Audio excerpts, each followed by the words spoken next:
हैं। फिर बूढ़ी औरत और कैरन मार्केट के लिए निकल पड़े। ये तो बिल्कुल मेरे रेड शूज की तरह हैं। मुझे यही चाहिए। चलें चल के ये खरीदते हैं। कैरन, तुम्हें ये लाल जूते खरीदने की जरूरत नहीं है। तुम्हें ऐसे जूते चाहिए जो तुम कहीं भी पहन सको, जैसे कि हमें किसी के जनाजे में भी जाना पड़े। मैं तुम्हें सिर्फ एक ही जूता दिला सकती हूँ। वो देखो, वो काले जूते। मैं बहुत थकी हुई हूँ। मुझे कोई फिक्र नहीं। अगर आपने मुझे दोनों जूते ना दिलाए तो मैं हर जगह बगैर जूतों के जाऊंगी। ओह कैरन, काश तुम इतनी जिद्दी ना होती। बूढ़ी औरत ने कैरन के लिए काले जूते लिए और उस बूढ़ी औरत ने कैरन को वो लाल जूते भी दिला दिए। बूढ़ी औरत के पैरों में बहुत ज्यादा दर्द होने लगा और वो जिद्दी कैरन से बहुत परेशान हो गई और कैरन अपने नए जूते पहनकर घर वापस आ गई। एक दिन बूढ़ी औरत ने कैरन को कहा कि हमें एक जनाजे पर जाना है। कैरन, याद रहे तुम्हें अपने काले वाले जूते पहनने हैं। एक जनाजे में जाने के लिए ये जरूरी है। कैरन ने अपने काले जूतों को देखा और उसके बाद अपने लाल जूतों को। उसने लाल जूते पहनने का फैसला किया। जब वो लोग घर से निकले तो उसने उन लाल जूतों को छुपा लिया ताकि बूढ़ी औरत वो लाल जूते ना देख पाए। जनाजे पर सबने कैरन के जूते देखे जो कि बहुत चमक रहे थे। सारे लोग एक दूसरे से कैरन के जूतों के बारे में बातें करने लगे। जब बूढ़ी औरत के कानों में वो बातें आई तो वो बहुत गुस्सा हो गई। तुमने वो नहीं किया जो मैंने तुमसे कहा था और तुमने वापस से लाल जूते पहन लिए। तुम बहुत जिद्दी हो कैरन। थोड़ी इज्जत करना सीख लो।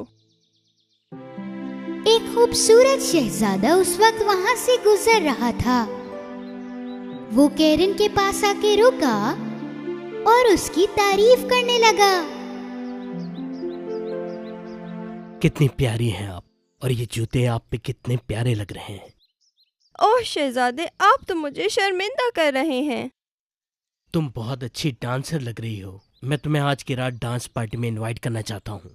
तुम जरूर आना। शहजादे की ये बात सुनकर कैरन खुशी से डांस करने लगी। लेकिन कुछ देर बाद कैरन अपने आप को रोक नहीं पा रही थी। ओह, मैं अपने पाँव क्यों नहीं रोक पा रही हूँ? ये आखिर क्या हो रहा है? ओह! कैरन डांस करते करते वहाँ से भाग गई और शहजादा उसके पीछे गया। कैरन, वापस आओ। शहजादे ने उसका पीछा किया, लेकिन थोड़ी देर बाद वो गायब हो गई। कैरन के लाल जूते उससे भी ज्यादा जिद्दी थे। वो जूते उसे पहाड़ों के ऊपर भी ले गए और उससे दिन रात बस नचाते रहे। कैरन के पैर बहुत दर्द करने लगे और वो जोर जोर से चीखती रही। जबकि वो मिट्टी में गए और झाड़ियों में भी गए, लेकिन वो रुके नहीं। ओह, बहुत हुआ। मैं थक गई हूँ। मैं आइंदा से जिद नहीं करूँगी। मैं वादा करती हूँ। प्लीज रुक जाओ। जूतों, प्लीज रुक जाओ, रुक जाओ। जैसे ही कैरन ने कहा कि वो जिद करना छोड़ देगी, वो जूते अपने आप उसके पैरों में से बाहर निकल गए और कैरन भी नीचे गिर गई और वो जूते बिना कैरन के डांस करने लगे। कैरन के पैरों में बहुत ज्यादा दर्द था, इसलिए उसने एक लकड़ी उठाई और उसके सहारे अपने घर गई। कैरन अपना घर देखकर खुशी से रोने लगी। वो बूढ़ी औरत के पास गई और उससे गले लगा लिया।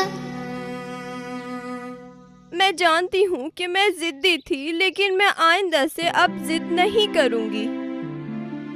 जब कैरन ने जिद करना छोड़ दी तो सब कुछ सही रहने लगा।